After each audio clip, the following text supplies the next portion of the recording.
everybody, this is Peggy for CropStop.com, and today I want to show you these really awesome stamps from LaBlanche. I got these from CropStop, and I just want to show you how awesome these stamps are.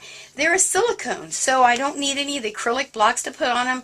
They're already mounted just the way they are, and the really unique thing, which I am really enjoying, is I don't have to press with all my might to try and get a really good impression. I don't know why the silicone's different because I'm not a chemist, but nonetheless, when I stamp, if I push too hard, then it didn't work because I was getting all these smudges. When I decided to follow the directions and not push as hard, beautiful, beautiful images. Now, the ones I have, I don't think they really have names. They have like numbers on them, but you can check over at CropStop. We have quite a few to choose from. I have a flower here, and I have a lamp. Now, the thing I want to also show you is there is also a paper. Let me make sure that I've got that in the video where you can see it. It's a specialty paper from LaBlanche themselves. Now, I've tried it when I first got it before I knew about the paper, and I was pretty satisfied. In fact, here's a card that I did right there. And I was pretty satisfied with the way it turned out, and I thought, well, maybe next time I would go ahead and heat emboss it with some black embossing powder and Versamark. And I never did. I just went ahead and colored like that, and I think it turned out okay. But then I received the paper in the mail, and I want to show you the difference. It is truly amazing. So I want to show you here. This one is done, and I want to bring them kind of close so you can see. This one is done on regular cardstock, and I colored it in with the Copic markers. Now pay close attention to the area where it's colored in with the gray. So that's that one. Now look at this one, stamped using the LaBlanche. Now I hope the video is going to show that the black, which is exactly the same ink, I used Memento ink, the black really shines through. Even though I've colored over it, even though I colored over it with my Copic markers, got tongue-tied there, the black really pops out, and it makes such an awesome impression. I'm just overwhelmed with how cool it looks. So I don't know if I can hold these close enough that you can see. Get them kind of close for you. Does that kind of help a little bit? I'm not sure. Alright, now let me show you the other cool thing. I did the same thing using regular cardstock and the flower. I'm not sure how the lighting is going to show that. Let's see if that works.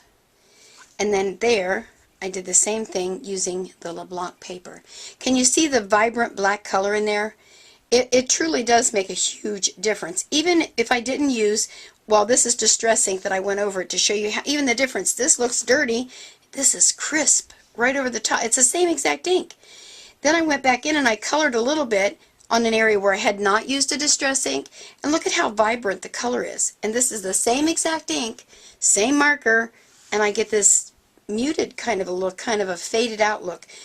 I don't know what's special about this paper except that it's special, and using these particular stamps from LaBlanche, it rocks. Let me just show you how easy it is to stamp so that you don't do the same thing I did and really press hard. And I'm actually going to stamp on both pieces to show you the difference. Again, I'm going to use my black Memento ink, and we're just going to ink it up.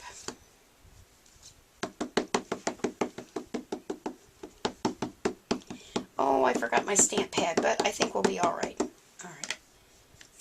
And then, let me make sure we got this where you can see. I'm not going to be pushing like super duper hard here. I'm going to press down and press up. And check out how cool that is. And I hardly pressed at all.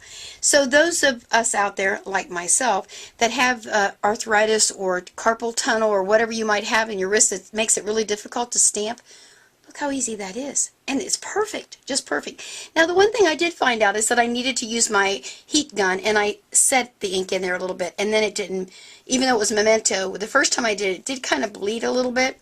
So I did heat set it. I don't know if you're supposed to or not, but I did and it worked. Now let me show you, even though I'm using regular cardstock, I can still just press lightly, but again, I'm not going to get that vibrant impression. Make sure we got this where you can see me stamp, so you know I'm not fooling you. So you just press, and up you go. So you get an okay image, and if you didn't have their paper, obviously you can use it. And again, you can emboss it, heat emboss it with some black or whatever color you choose. Obviously I would go with black. And then the Memento markers, whatever paper, like a lot of people use Nina paper. I used it on this, as you can see here, and it was gorgeous. So there you are. So that's everything I wanted to tell you about the LaBlanche paper and their stamps. So make sure to stop over at CropStop. Check out, oh, I'm not kidding you, there are some gorgeous, gorgeous stamps out there. Check them out and make sure to tell them Peggy sent you. Bye.